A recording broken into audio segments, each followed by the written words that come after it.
Olá, meus amigos e meus queridos irmãos em Cristo, que a graça do nosso Senhor Jesus esteja sobre cada um de vocês e também que o Consolador, o Espírito Santo, habite no coração de cada um de vocês e que ele faça uma mudança completa para que a imagem do Senhor Jesus reflita em suas vidas. Amém? E, meus queridos, esse conflito entre Rússia e Ucrânia está se agravando e, na verdade, ele já tomou uma proporção mundial, sendo que a maioria do mundo tem, de alguma forma, apoiado a Ucrânia, enquanto alguns poucos países acabaram ficando, de certa forma, do lado da Rússia. Já outros decidiram, então, se abster de opinarem a esse respeito. E como nós temos visto, embora a Ucrânia não esteja recebendo apoio de tropas militares de outros países, muitos países da União Europeia estão enviando armamentos para a Ucrânia e mesmo aqueles países que não estão apoiando com armamentos, eles na verdade acabaram decidindo por aderir às sanções contra a Rússia para que então ela sofra dessa forma, tanto financeiramente como em outras áreas, por causa dessas sanções. E o mundo está esperando com isso, amigos, que dessa forma o presidente Vladimir Putin retroceda e venha então a desistir dessa guerra. Contudo, nessa quarta-feira passada, o ministro das Relações Exteriores da Rússia, ele disse que o presidente dos Estados Unidos, Joe Biden, sabe que a única alternativa às sanções econômicas contra o seu país, contra a Rússia, é uma terceira guerra mundial e que essa seria uma guerra nuclear devastadora. Bom, meus irmãos,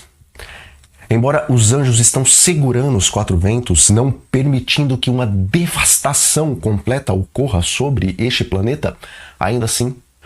o nosso Salvador, lá em seu sermão profético, disse que não apenas haveriam rumores de guerras, mas ele também disse que verdadeiramente haveriam guerras e que nações se levantariam contra nações. E,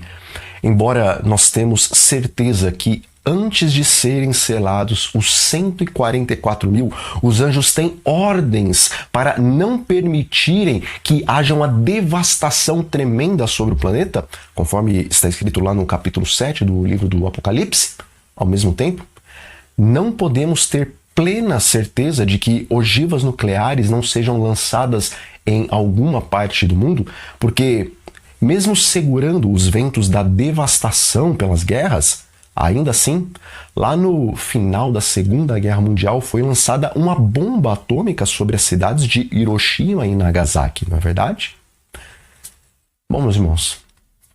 nós sabemos que o mundo vai sim de mal a pior. E nós também sabemos que as profecias elas irão se cumprir e que o espírito de guerra nos últimos dias estaria presente conforme nós lemos. Contudo,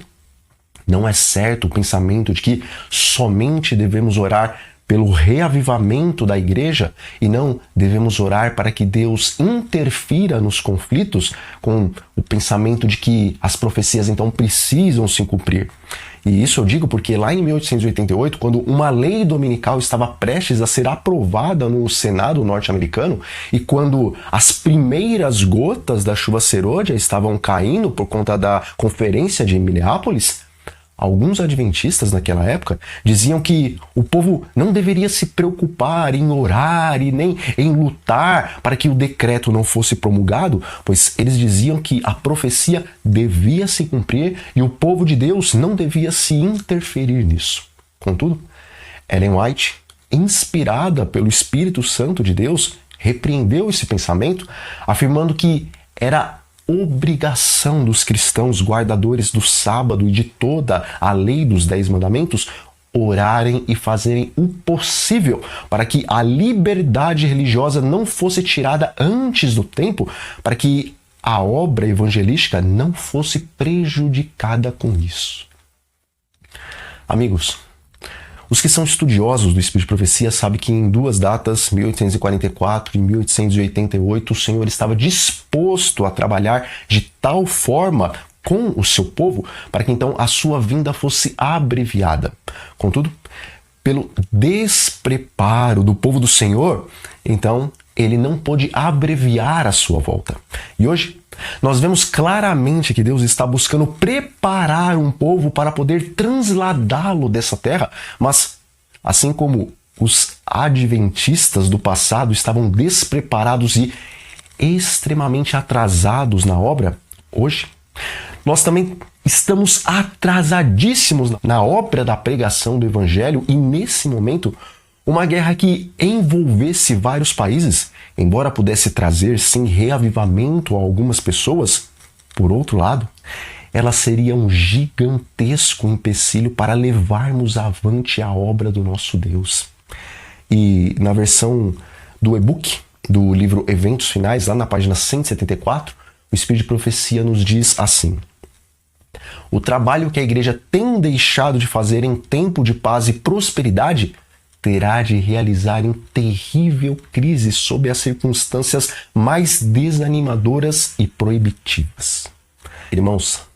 não desejemos a guerra e o conflito para que todas as coisas se cumpram, porque nós temos uma obra a fazer e o Espírito Santo nos direcionou a fazê-la enquanto é tempo de paz, porque em determinadas situações, como em meio à guerra e também depois do decreto dominical, embora o trabalho vai sim ser feito, o trabalho que poderia ter sido feito e a semente que poderia ter sido plantada em tempo de paz, encontrarão dificuldades que não precisavam enfrentar. Portanto, orem pelo reavivamento. Façam todo o esforço possível para se adequarem às reformas que Deus nos pede. Supliquem e clamem fervorosamente pelo batismo diário do Espírito Santo,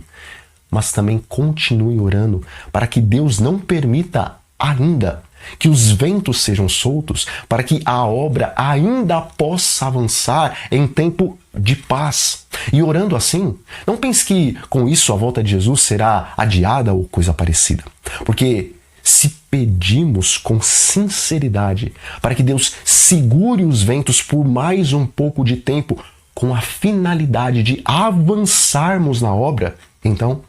o Senhor não apenas dará o espírito missionário a cada um dos que estão assim orando, mas ele enviará os recursos necessários para acelerar o processo de evangelização. E enquanto evangelizamos com todo zelo e imploramos as bênçãos do Espírito Santo, Deus também estará nos preparando para podermos receber o seu selo. E quando houver um povo assim preparado, então Deus poderá permitir que os ventos sejam soltos, porque Ele terá um exército de santos que, mesmo em meio às mais terríveis perseguições, não vai abandonar a fé. Mas, se hoje Deus permitisse que os ventos fossem soltos, a grande maioria de nós estaria despreparada, e mesmo esses que pensam ser um absurdo orar pelo fim do conflito, muitos deles seriam sacudidos para nunca mais voltarem ao povo do Senhor. Bom, meus amigos, nós vamos ficando por aqui e eu espero sinceramente que vocês tenham compreendido o que eu quis dizer nesse vídeo. E eu espero que vocês entendam que eu desejo ardentemente que Jesus volte muito, mas muito em breve, mas que não orar para que o Senhor interfira nos conflitos não é o meio que Jesus estabeleceu para abreviar a sua vinda. Então, um grande abraço a todos vocês. Fiquem sob a maravilhosa paz de Jesus e até a próxima.